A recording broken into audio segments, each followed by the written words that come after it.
Hello student, स्वागत है आप सभी का हमारे चैनल एनसीईआरटी मैथ वाला पर। तो बच्चों, आज का जो वीडियो है वो कक्षा 10वीं के लिए है। देखिए, sample question paper for practice only, मतलब जो कि एमपी बोर्ड ने अपनी वेबसाइट पर ये क्वेश्चन पेपर सैम्पल डाले हुए हैं, ये उसी का सॉल्यूशन है। आज हमें ये पूरा पेपर देखिए, टोटल प्रिंटेड पेज होंगे 8, टाइम 3 घंटा और 75 मार्क का आपका पेपर आएगा। हूबहू जैसा कि ये पेपर आप देख रहे हैं वैसा ही आपका बोर्ड का पेपर आएगा। देखिए, ये बाइलिंगुअल है, मतलब कि दोनों भाषाओं में है। ये हिंदी में है, फिर इसके बाद पीछे अंग्रेजी में भी दिया गया है। तो बच्चों, आप कहीं मत जाइए, इस वीडियो को पूरा देख लीजिए। आपका पहला प्रैक्टिस सेट हम इस बार करने वाले हैं, ठीक है। और अपने दोस्तों के साथ भी वीडियो को शेयर कर दीजिए ताकि आपके साथ साथ वो भी इस वीडियो का फ़ायदा ले सके, क्योंकि आपको पूरा पेपर ऐसा ही देखने मिलेगा। देखिए, मैं सारे क्वेश्चन दिखा देता हूँ आपको। ये सारे क्वेश्चन हैं, तो अपन इसको एक एक करके पढ़ेंगे, ठीक है। ये क्वेश्चन 8 है। तो देखिए, अगर वीडियो लंबा होगा तो इसको अपन 2 पार्ट में पढ़ेंगे, लेकिन आपको तैयार होकर बैठना पड़ेगा लगभग 2-2.5 घंटे के लिए, ठीक है डियर। तो ऐसे ही मैं सारे और भी सैम्पल पेपर क्वेश्चन करवाने वाला हूँ, अगर आप लोग की डिमांड होगी तो चलिए बच्चों, हम स्टार्ट करते हैं बगैर समय गवाए। और आपका जो दायित्व है, आप वीडियो को शेयर कर दीजिए अपने सभी दोस्तों के साथ। चलिए हम स्टार्ट करते हैं फर्स्ट क्वेश्चन के साथ। तो लीजिए स्टूडेंट, ये हमारा पहला क्वेश्चन है। कह रहा है कि सही विकल्प चुनकर लिखिए, 91 और 21 का एचसीएफ ज्ञात कीजिए। आपको पता है इनका एचसीएफ क्या होता है? एचसीएफ क्या होता है डियर? एचसीएफ वह कहलाता है, एचसीएफ मतलब कि हाईएस्ट कॉमन फैक्टर। एचसीएफ का फुल फॉर्म होता है हाईएस्ट कॉमन फैक्टर, मतलब कि सबसे बड़ा उभयनिष्ठ गुणनखंड है। उभयनिष्ठ गुणनखंड है, ठीक है डियर। तो हमें इनका एचसीएफ निकालना है। तो देखिए क्या है, 91 है, 91 और 21 का है। तो पहले हम 91 के गुणनखंड तोड़ लेते हैं। इसको हम लिख सकते हैं क्या, 13 सत्ते 91। क्या लिख सकते हैं डियर? 13 सत्ते 91। और दूसरा क्या है, 21। 21 को हम लिख सकते हैं 7 गुणा 3, 7 3 21। तो देखिए इसमें दोनों में उभयनिष्ठ क्या है, इसमें सबसे बड़ा उभयनिष्ठ है 7, तो इनका एचसीएफ हो जाएगा डियर 7। देखिए हमारे ऑप्शन में क्या है, जी हाँ, ऑप्शन नंबर डी हमारा सही हो जाएगा, ठीक है। दूसरा क्वेश्चन कह रहा है कि समीकरण निकाय x धन 2y धन 5 बराबर 0 और ऋण 3x ऋण 6y धन 1 बराबर 0 का हल होगा। तो यहाँ पे हमें डियर जो शर्तें दी हुई थी उन शर्तों को देखना है। तो आइए हम शर्तें देख लेते हैं पहले। देखिए डियर, तो हमने ये जब 2 प्रकार के समीकरण हमारे पास होते थे, रैखिक समीकरण, तो उनकी हम तुलना करते थे और हमारे पास 3 कंडीशन बनती थी, ठीक है। a1/a2 बराबर नहीं है b1/b2, तो इसमें क्या होता था, आदित्य हल, निकाय का आदित्य हल होता था। और रेखा क्या होती थी डियर, परस्पर प्रतिच्छेदी होती थी, ठीक है। और a1/a2 बराबर b1/b2 बराबर नहीं है c1/c2, तो कोई हल नहीं होता था। इस स्थिति में रेखाएं परस्पर समांतर होती थी। तो याद रखिए, ऐसा भी प्रश्न बन सकता है कि इस स्थिति में रेखाएं कैसी होती थी, ठीक है। और जब ने कहा है कि अनंत अनेक हल होते थे, तो a1/a2 बराबर b1/b2 बराबर c1/c2 की शर्त होती है। और रेखा क्या होती है डियर, परस्पर संपाती होती है, मतलब एक रेखा अगर ये है तो दूसरी रेखा भी इसी के ऊपर से निकल जाती है, तो इसको हम क्या बोलते हैं, परस्पर संपाती रेखा बोलते हैं। तो यही हमारे इस क्वेश्चन में होना है। तो हम पहले क्वेश्चन को देख लेते हैं कि कौन सी शर्त फॉलो हो रही है। हमारे पास प्रश्न था, देखिए, तो यहाँ पर हम मान निकाल लेंगे। a1 का 1 है, a1 का 1, b1 का 2 और c1 का 5 है। इसी तरीके से हम इसका मान निकाल के देखते हैं डियर। तो 1 2 5, ठीक है। a1/a2 निकालते हैं यहाँ पे।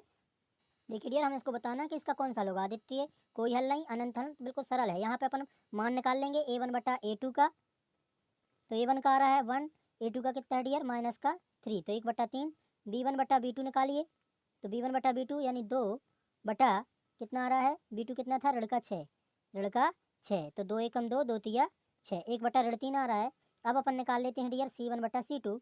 तो c1/c2 के लिए c1 है 5 और c2 है 1। तो देखिए यहाँ पे ये दो तो बराबर है, मतलब कि हमारे पास बन रही कंडीशन a1/a2 बराबर b1/b2। देखिए ये दोनों ऋण 1/3, 1/3 आया, लेकिन ये तीसरा अलग आ रहा है, तो मतलब ये बराबर नहीं है c1/c2। तो ये कौन सी कंडीशन थी डियर हमारे, अभी हमने देखी। तो ये हमारी थी दूसरे नंबर की, निकाय का कोई हल नहीं होगा। तो इसका आंसर क्या हो जाएगा डियर हमारे पास, निकाय का कोई हल नहीं होगा, यानी कि ऑप्शन नंबर बी, ठीक है डियर। चलिए हम आगे फटाफट करते हैं, क्योंकि वीडियो थोड़ा लंबा होगा इसलिए स्पीड में करेंगे। द्विघात बहुपद के शून्यकों का योगफल होता है डियर, शून्यकों का योगफल अल्फा धन बीटा बराबर होता है ऋण बी बटा ए।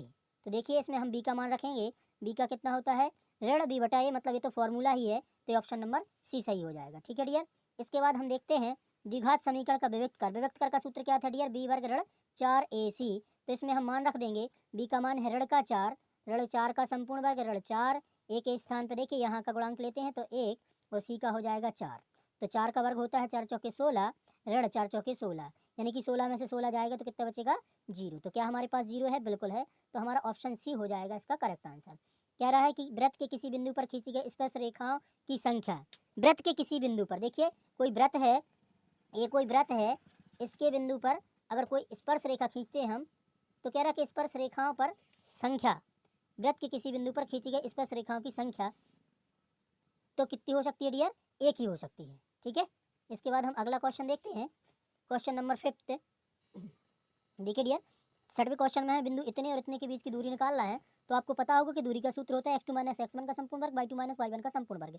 ठीक है। तो x2 कितना है हमारे पास, ए x1 होगा, ए y1 ए x2 ए y2। तो ऋण 5 में से हमें ऋण 0 घटाना है का संपूर्ण वर्ग, और धन y2 है हमारे पास 0, 0 माइनस 5 का संपूर्ण वर्ग। तो यहाँ पे जब हम इसको हल करेंगे तो 5 का ऋण 5 का वर्ग पचम 25, और इस ऋण 5 का वर्ग भी पचम 25। इस तरीके से हमारे पास हो जाएगा डियर 50। 50 को हम गुणनखंड करके लिख सकते हैं 5 गुणा 5 गुणा 2, पचम 25 दूनी 50, 5 की जोड़ी बन के हो जाएगा बाहर 5 करड़ी 2। कितना आ जाएगा डियर, 5 करड़ी 2। तो यहाँ पे देखिए 5 करड़ी 2 कहीं दिख रहा है, बिल्कुल दिख रहा है, बी ऑप्शन हमारा करेक्ट हो जाएगा। ठीक है। तो चलिए हम अगला क्वेश्चन देखते हैं। देखिए टाइम लगेगा, लगने दीजिए, क्योंकि हम अभी सवालों को समझते जा रहे हैं। ठीक है। चाहे वो वस्तुनिष्ठ हो चाहे और 2 नंबर वाला हो। ठीक है।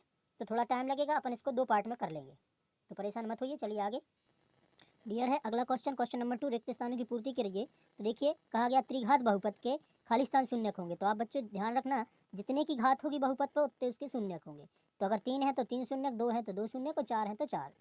दूसरा कह रहा है श्रीधराचार्य ने एक सूत्र प्रतिपादित किया, जिसे अब तो किस नाम से जाना जाता है, द्विघाती सूत्र के नाम से जाना जाता है। तो आपने पढ़ा था क्या था, x बराबर minus b plus minus under root b वर्ग ऋण 4ac बटा 2a, ये कहलाता है डियर श्रीधराचार्य सूत्र। उसी को बोलते हैं हम द्विघाती सूत्र। मोस्ट इंपॉर्टेंट है डियर, ये सूत्र आएगा और एक सवाल भी आएगा इससे। ठीक है।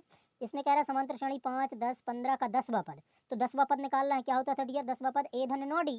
अब a का मान है यहाँ पे 5 और d होता है पदों का अंतर, 10 में से 5 घटाया तो आया 5, d का मान भी कितना आया डियर 5। तो a का मान है 5 धन 9d था 9, और d का मान आया हमारे पास 5, तो 9 पौने 45 और 5 50। तो इसका 10वां पद क्या होगा बच्चों, 50 होगा। ठीक है डियर। फिर इसके बाद तीसरा कह रहा है सभी खाली स्थान त्रिभुज समरूप होते हैं। तो कौन से त्रिभुज, जो समरूप समबाहु त्रिभुज जो होते हैं वो सभी समरूप होते हैं। ठीक है। किसी निश्चित घटना की प्रायिकता, किसी भी घटना जो हमें पता है कि निश्चित है, तो उसकी घटना घटने की प्रायिकता 1 होती है। ठीक है। त्रिज्या r वाले वृत्त का क्षेत्रफल होता है पाई r स्क्वायर, ये आपने बहुत बार पढ़ा है। चलिए अगला क्वेश्चन देखते हैं। क्वेश्चन नंबर 3 है सही जोड़ियाँ बनाइए। जैसा कि हमने बताया था कि डियर इसमें से कम 3 या 4 क्वेश्चन आपके त्रिकोणमिति से आएंगे अध्याय 9 से। ठीक है। सही जोड़ियाँ, तो क्या लिखा है, साइन वर्ग थीटा धन कॉस वर्ग, साइन वर्ग धन कॉस वर्ग। आपको पता है इसका मान हमेशा क्या होता है, 1 होता है। तो आप जहाँ भी 1 दिखेगा उसको आप मैच कर देंगे। जैसे ये का फर्स्ट का क्या हो जाएगा, ये डी हो जाएगा। फिर कह रहा है tan 90 ऋण थीटा। देखिए इस बार आपके सिलेबस में कुछ सरल समीकरण थी जिनको हटा दिया गया है, जैसे कि tan 90 माइनस थीटा बराबर होता है कॉट थीटा, ये इन्हें दिया है। ठीक है। जैसे कि साइन 90 ऋण थीटा बराबर होता है कॉस थीटा। तो देखिए यहाँ पे क्या हुआ है कि इस बार जो ये जो सर्व समीकरण थी वो हटा दी गई, लेकिन तो वो उस हिसाब से ये क्वेश्चन नहीं आना चाहिए था इसमें। ठीक है। लेकिन दिया है तो अपन कर लेते हैं, क्योंकि इसका अब इस बार सिलेबस से इसको हटा दिया गया। tan 90 माइनस थीटा बराबर होता है कॉट थीटा। तो अपन देखते हैं कॉट थीटा कहाँ है। देखिए ये रहा कॉट थीटा, ये है। ठीक है। तो इसमें 2 नंबर आ जाएगा कॉट थीटा में। ठीक है। फिर इसके बाद है 5 सेक वर्ग a ऋण 5 tan वर्ग a। देखिए तो 5 कॉमन आ जाएगा, और सेक वर्ग a माइनस tan वर्ग a, इसका मान होता है डियर 1। कितना होता है, 1। तो 5 और 1, 5 एकम 5, तो इसका मान आ जाएगा 5। कहाँ रहा ये, तो ये हमारा तीसरे नंबर में आ जाएगा। चौथे नंबर घनाभ का आयतन होता है लंबाई गुणा चौड़ाई गुणा तो ऊंचाई LBH, तो इसका हो जाएगा डियर ये सी, यानी सी नंबर में आ जाएगा आपका चौथा। आपको वहाँ पे देखिए सही के उत्तर जैसे कि ये है तो इसके सामने ही सही लिखना है, ऐसा नहीं लाइन मिला के नहीं करना, ये गलत तरीका है। जैसे कि वर्ग का क्षेत्रफल होता है भुजा का वर्ग, तो आप लिखोगे इसके सामने भुजा का वर्ग मतलब ए वर्ग, तो कहाँ है ये, तो इसमें आ जाएगा आपका 5वां नंबर, यानी आपको इसके सामने ए वर्ग लिखना है, वो सही माना जाएगा। F E plus P E plus P E bar का मान, प्रायिकता किसी भी घटना के घटित होने की प्रायिकता और ना घटने की प्रायिकता, इन दोनों का मान हमेशा 1 होता है। कितना होता है डियर? 1 होता है। तो इसकी हो जाएगी जे से। तो इस तरीके से अपन ने मैच द कॉलम कर लिया है। देखिए ये दोनों बाइलैंग्वेज है, ये मैच द करेक्ट कॉलम, ये इंग्लिश में है। ठीक है, अब हम चलते हैं क्वेश्चन नंबर 4 पे, जिसमें प्रत्येक एक शब्द का या एक वाक्य में उत्तर देना है। तो देखिए शून्यक निकालना है, तो अपन ने डियर पढ़ा था, अगर नहीं पढ़ा तो याद रखिए, जो ग्राफ जा रहा है इसमें एक्स अक्ष है, ये एक्स अक्ष होता है ये वाला, और ये होता वाई। तो जब कोई रेखा इस एक्स अक्ष को जितने बार काटती है उतने उसके शून्यक होते हैं। जैसे इधर काटा 1 2 3, 3 बार टच किया तो इसमें 3, लेकिन इसमें कितने बार किया है? 1 2 3 4, तो इसके शून्यक हो जाएंगे डियर। उत्तर में लिखोगे आप कितने शून्यक हैं इसके? 4 शून्यक। ठीक है, दूसरा कह रहा है सर्वाधिक बारंबारता वाला वर्ग कहलाता, तो ये कहलाता डियर बहुलक, बहुलक। ठीक है, अगला क्वेश्चन है किसी समांतर श्रेणी के प्रथम n पदों का योग ज्ञात करने का सूत्र। तो उसको अपन Sn से दर्शाते हैं। Sn n पदों का योग ज्ञात करना है, तो n/2 बड़ा वाला bracket 2a plus n minus 1 into D, ये होता है डियर योग ज्ञात करने का सूत्र। उन्नयन कोण की परिभाषा, तो देखिए उन्नयन कोण की परिभाषा पहले मैं लिख देता हूँ, फिर आपको बताता हूँ। देखिए डियर, तो उन्नयन कोण की परिभाषा क्या होती है कि जब वस्तु ऊपर होती है और प्रेक्षक कहाँ से? नीचे से देखता है। ठीक है, ये हमारा प्रेक्षक है, प्रेक्षक की आँख हो गई, तो क्या बन जाएगी परिभाषा कि जब वस्तु ऊपर हो, जब प्रेक्षक नीचे और वस्तु ऊपर हो, तब प्रेक्षक की ये दृष्टि रेखा है, मतलब जब ये सीधा देखा तो ये दृष्टि रेखा है, और ये हो गई इसकी क्षैतिज रेखा। तो वस्तु ऊपर हो तब प्रेक्षक की दृष्टि रेखा एवं क्षैतिज रेखा के बीच ये बनने वाले कोण को हम उन्नयन कोण कहते हैं। ठीक है डियर स्टूडेंट, दृष्टि रेखा एवं क्षैतिज रेखा के बीच बनने वाले कोण को उन्नयन कोण कहते हैं। जैसे कि ACB बराबर थीटा, तो यहाँ पे ACB हमारा एक उन्नयन कोण है। अगर वही बात अगर प्रेक्षक ऊपर हो जाता, वस्तु नीचे आ जाती, तो जब हम ऊपर से नीचे देखते हैं तो दृष्टि रेखा एवं क्षैतिज रेखा यहाँ से जाती है, तो उसको अवनमन कोण कहते हैं। ठीक है डियर, चलिए हम अगला क्वेश्चन देखते हैं। देखिए डियर, जो 5वां प्रश्न है, स्पर्श रेखा और वृत्त के उभयनिष्ठ बिंदु को क्या कहते हैं? देखिए स्पर्श रेखा वो कहलाती है जो सिर्फ वृत्त को स्पर्श करती है। ठीक है, लेकिन एक उभयनिष्ठ बिंदु को, यानी वृत्त की एक स्पर्श रेखा और ये उभयनिष्ठ बिंदु को डियर स्पर्श बिंदु कहते हैं। क्या कहते हैं? स्पर्श बिंदु। ठीक है, अगला क्वेश्चन है शंकु के आयतन का सूत्र। तो शंकु के आयतन का सूत्र क्या हो जाएगा? 1/3 पाई r वर्ग h। ठीक है डियर, चलिए हम क्वेश्चन 5 देखते हैं। 5वें प्रश्न में पूछा गया डियर सत्य और सत्य बताना, ट्रू एंड फॉल्स। तो देखिए समांतर श्रेणी, इसका हमसे 10वां पद पूछा गया है, कह रहे कि ऋण के 17 है। तो आइए हम निकालते हैं। देखिए डियर, तो हमने जो श्रेणी दी है उसका 10वां पद निकाला। 10वां पद होता है a धन 9 d, तो a का मान है 10 और d का होता है a2 माइनस a1। 7 में से 10 घटाए तो बचा ऋण का 3। जब हमने इसमें रखा a के स्थान पे 10 धन 9 गुणित d का मान ऋण 3, तो 10 9 दूनी 18 9 3 27, तो 27 में से 10 गए, कितने बचे? ऋण के 17। तो देखिए उन्होंने भी कहा था कि ऋण का 17 है, इसका मतलब है हमारा पहला वस्तु सत्य सही है। दूसरा कह रहा है सभी त्रिभुज का क्षेत्रफल सदैव बराबर होता है, सभी समरूप त्रिभुज का। तो देखिए स्टूडेंट गलत है, ये समरूप त्रिभुज वो कहलाते हैं जिसकी भुजाएं बराबर होती हैं। तो एक मान के चलिए इसकी 5 है और इसकी 5 है, तो इसका क्षेत्रफल अलग आएगा क्योंकि ये भुजाएं बड़ी हैं। एक हमने छोटा सा ले लिया जिसकी भुजाएं 2 हैं, तो इसका क्षेत्रफल अलग आएगा। जबकि इनका कहना क्या है डियर कि समरूप त्रिभुजों का क्षेत्रफल बराबर होता है। तो नहीं, त्रिज्या पर डिपेंड करता है, सॉरी भुजा पर डिपेंड करता है, तो ये असत्य हो जाएगा। स्पर्श रेखा ही छेदक रेखा है। तो देखिए स्पर्श रेखा अलग होती है डियर, ये वृत्त है तो वृत्त के किसी बिंदु को स्पर्श करती है, तो इसको हम स्पर्श रेखा कहते हैं। लेकिन जो वृत्त को छेदती हुई निकलती है, जैसे कि A पॉइंट और B पॉइंट पे छेदा, तो ये छेदक रेखा है। ये कौन सी है डियर?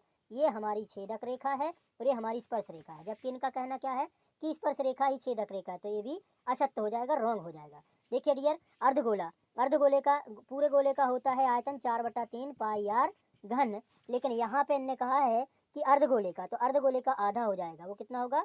2/3 पाई r घन। तो ये भी क्या हो जाएगा डियर? असत्य। क्यों? क्योंकि ये कह रहे हैं कि ये 4/3 पाई r है, जबकि ये तो किसका है? ये पूरे गोले का है, और यहाँ पे पूछा डियर क्या? अर्धगोला, इसलिए असत्य हो जाएगा। कोण थीटा वाले त्रिज्या खंड संगत चाप की लंबाई क्या होती है? 2 पाई r थीटा बटे 360 सत्य है। दो समरूप त्रिभुजों की संगत भुजाएं समान अनुपात होती हैं, तो हाँ डियर ये भी सत्य हो जाएगा। ठीक है, चलिए अगला क्वेश्चन देखते हैं। देखिए बच्चों, तो प्रश्न 6 में बोला गया 140 के अभाज्य गुणनखंडों को गुणनफल के रूप में व्यक्त करिए। तो देखिए 140 के हम गुणनखंड तोड़ेंगे, 2 का जाएगा 2 7 14 2 0 0, इस तरीके से अभाज्य गुणनखंड टूट जाएंगे डियर, और इसको लिख लेंगे हम 140 का अभाज्य गुणनखंड बराबर 2 × 2 × 5 × 7। ठीक है डियर, अब ये कहा गया था दूसरा में अथवा में कि इनका एचसीएफ 306 और 657 का दिया है 9, हमें इनका एलसीएम ज्ञात करना है। ठीक है डियर, तो देखिए एक सूत्र पढ़ा होगा आपने जो सत्यता की जाँच करते थे, वो क्या था कि दो संख्या इसके नीचे करेंगे हम कि दो संख्याओं का गुणनफल बराबर LCM गुणित HCF। ठीक है डियर, ये सूत्र था हमारा।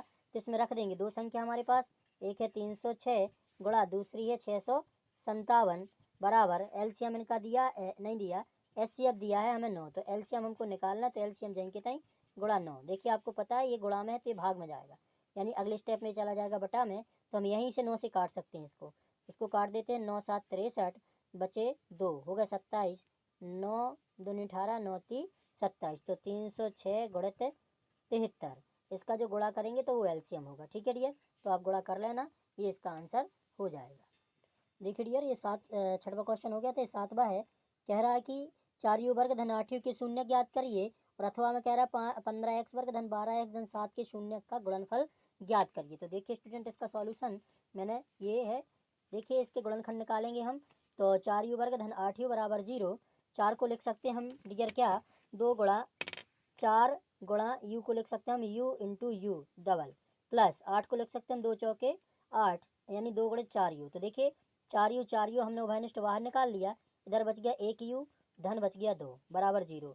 अब हम वही कर देंगे जब तक, यानी कि पहला कोष्टक है के बराबर में 0 दूसरे के, तो 4u बराबर 0 तब तो u ये 4 कहाँ जाएगा आपका 0 के बटे में, तो 0 बटा 4 4 शून्य 0। दूसरा कोष्टक लेंगे डियर ये वाला, जब u धन 2 बराबर 0 तब u बराबर इस 2 का पक्षांतर हो जाएगा तो ऋण का 2। तो हमारे पास शून्य का आ गया डियर, अल्फा आ गया हमारा पहला जो कि आया था 0, और बीटा आ गया हमारा दूसरा जो कि आया ऋण का 2। इसी का अथवा क्वेश्चन था जो डियर वो ये रहा, आप देख लीजिए जल्दी से। समीकरण 1 है, समीकरण 1 की द्विघात समीकरण से तुलना करेंगे। a का मान 15, b का 12, c का 7।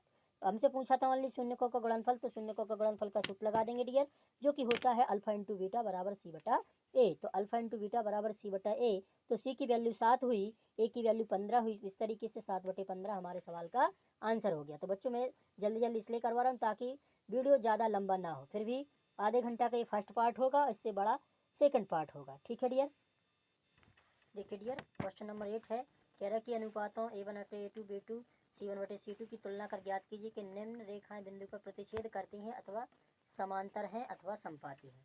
ठीक है, तो आइए इसका हम सॉल्यूशन देखते हैं। तो सबसे पहले हम क्या करेंगे डियर, समीकरण 1 और समीकरण 2 की व्यापक समीकरण से तुलना कर लेंगे, a1 a2 b1 के मान निकाल लेंगे। ठीक है, फिर निकालेंगे a1 बटे a2 जो कि आया 5 बटे 7, b1 बटे b2 आया ऋण 2 बटे 3। देखिए पहला मान और दूसरा मान ही बराबर नहीं है, तो पहला और दूसरा बराबर नहीं है, अतः ये शर्त लगेगी आदित्य निकाय की।